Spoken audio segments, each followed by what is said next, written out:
Good morning. You're listening to 895themix.com. The people's voice, the people's choice. 895themix.com, the place you go for your personal conversations, for your business information, and for your spiritual inspiration. 895themix.com. You can find us online or on your TuneIn app. Good morning, good morning, good morning. This is Lisa Santiago McNeil. And I am Brother Brian Keith McNeil. And this is about last night. Yes. And actually on this conversation is a continuation, a part 2 of our last conversation on success and failure. And we're calling this one... Part 2, success and failure. Okay.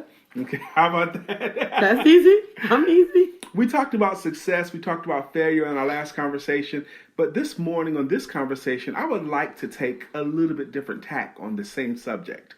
I would like to talk about our feelings on recovering from failure or bouncing back. You know, you hear so much of the time, a setback is a setup for a comeback. And that's a clever sermon that people talk about. Mm-hmm. A setback is a setup for a comeback. I personally am an LL Cool J fan. Don't call it a comeback. Because you've been here for years. Yeah, I'm a fan of too. I'm a big fan also. But how do you bounce back? Well, actually, I was joking when I just said that. But the truth of the matter is, I do believe that rebounding is a part of success. Rebounding, just continuing to push. You fall down, you get right back up. There are times where I languish, I think. Because you're human? I think so. Okay.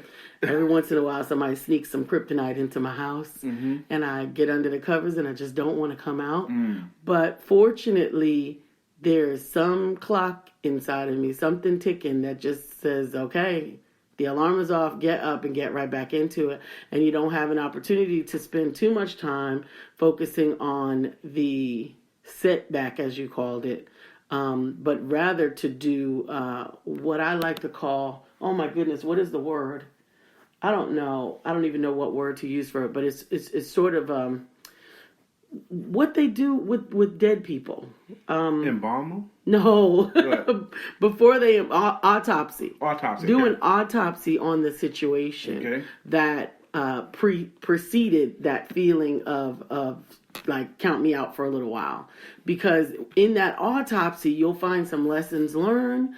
You'll find some things that you actually did really right, and some signs that had you paid better attention to them, you might not have gone so particularly wrong. I think I like the idea of doing an autopsy on these failures. There's embalm them. I didn't know where you was going. I know. I'm sorry. Just to riff on that right there. There was a book called Sales Autopsy, and a website on Sales Autopsy, and what it basically tries to do is it tries to have people submit the stories of their failed attempts, but they try to make it funny. Right. Try to get laughs out of it. Wow. The stuff that you failed at, Try to make it funny. And it's very, very easy to make it funny. The stuff after.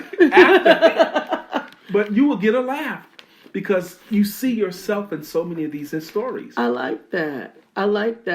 Making a joke out of your failures.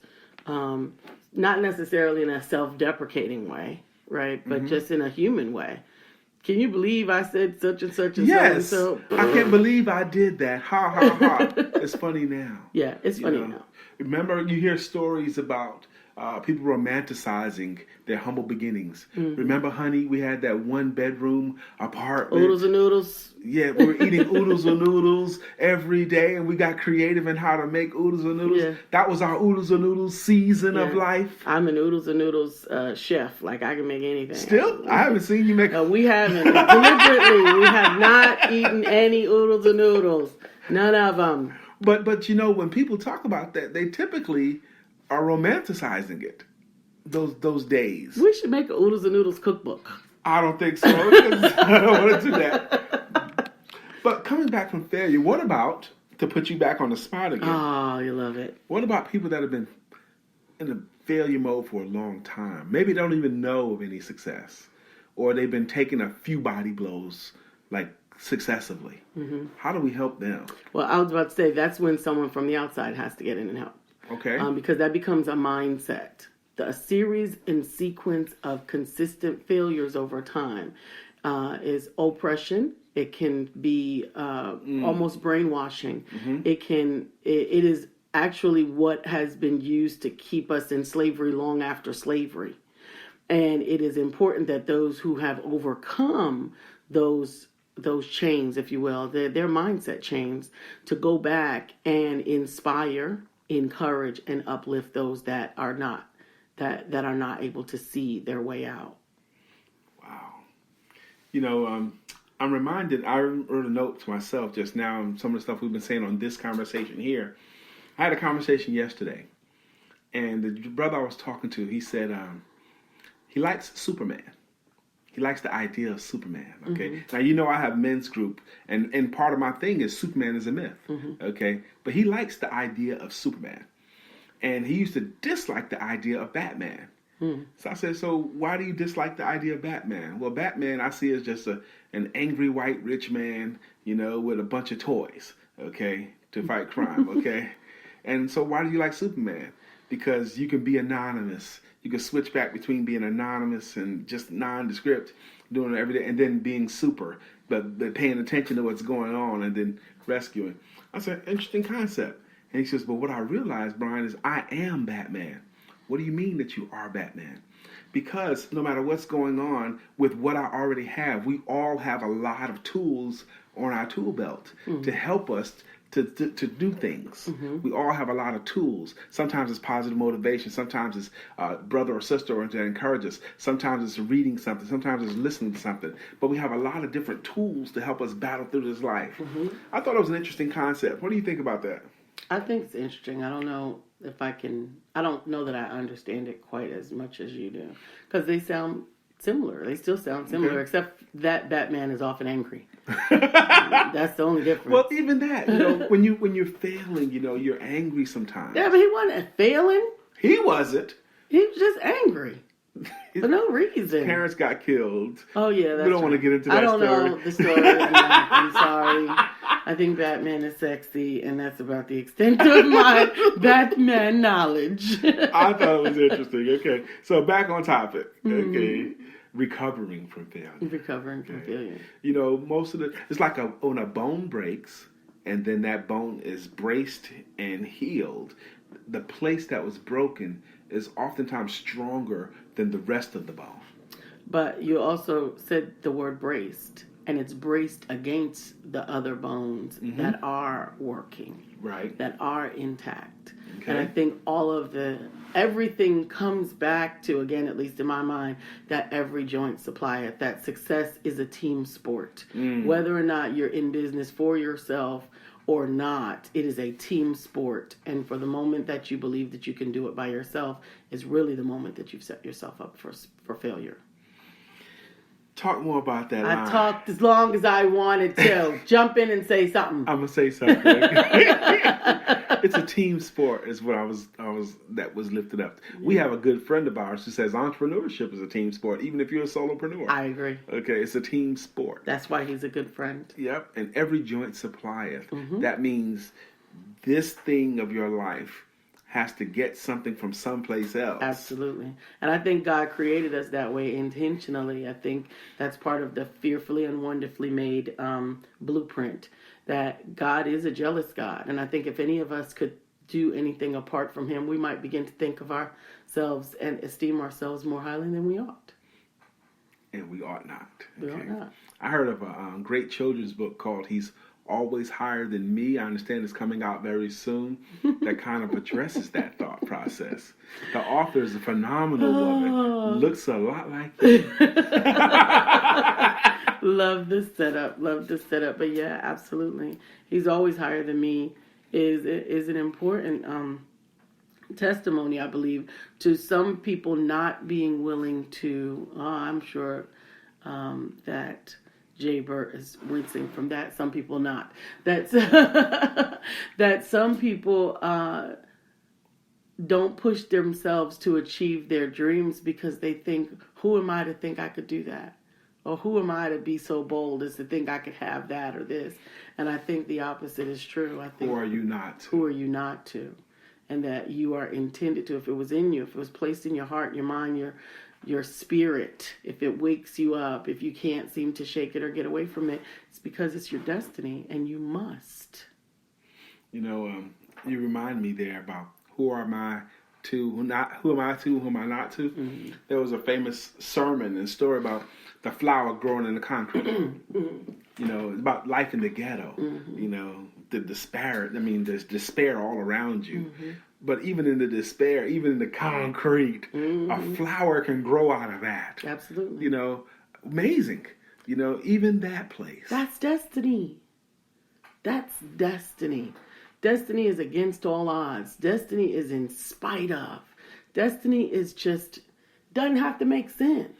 Yes, and it doesn't, because that flower wasn't planted. No. But it did. It was, the conditions surrounding that flower were specifically designed to prevent flowers from growing. You don't plant flowers in concrete. Right. So that's exactly my point. That's actually part of the point in my book, The Tiniest Little Acorn, is that the conditions that you are going through in your life are specifically designed to cultivate in you the strength, power, ability, tenacity, and uniqueness to become the very thing that you were predestinated to be. It's important. It's that important. I love that. And I'm hopeful that someone will hear this conversation and get value out of what you just said. I hope so too. You know, the greater the adversity, the greater the victory. Absolutely. Absolutely. And I think history has already shown us that the greatest oppressed people of the world have brought about the best fruit. You know, you think about Helen Keller, blind, deaf, and dumb. In the inspiring nations. Absolutely. You think about Roosevelt had polio as he was uniting a nation, bringing us back. You know, Franklin Delano Roosevelt was in a wheelchair for a lot of his years. You know, Martin Luther King was in jail when he wrote the Letters from Selma. He was in jail. You know, adversity. And the African American people oppressed years and years and years and still came out to create the most beautiful works of art, the most ingenious works of science, to just overcome seasonings, doing things. We had that conversation in the last couple of days. We are the lemonade makers. I hope we got another minute. You got exactly 1 minute and 45 seconds. Conversation I had recently. Life gives you lemons, you make lemonade. I heard a differing opinion. Okay. When life gives you lemons, give the lemons back. Says, no, I don't want lemons now. I want to do great with what I have. Just give it back. I don't want to keep that lemon you're giving me. How you feel about that? I think it's an interesting concept. Just reject it out of hand. Huh? Just reject it out of hand. Yes. No thanks. I don't want that. I don't want it. Okay. Success. You can be a success the moment you decide to. Failure. You can recover from every failure. If you can still draw air into your body, if you're still breathing in and breathing out, breathing in again, you can recover. Absolutely. I mean, don't try to do it by yourself. No. Get some help. Every joint supplieth. I am Lisa Santiago McNeil. And I am Brian Keith McNeil, and we love you. And this is About Last Night on 895themix.com. The People's Voice, the People's Choice, your station for personal conversation, business information, and spiritual inspiration. 895themix.com, available online and on your TuneIn app on your mobile device. 895themix.com.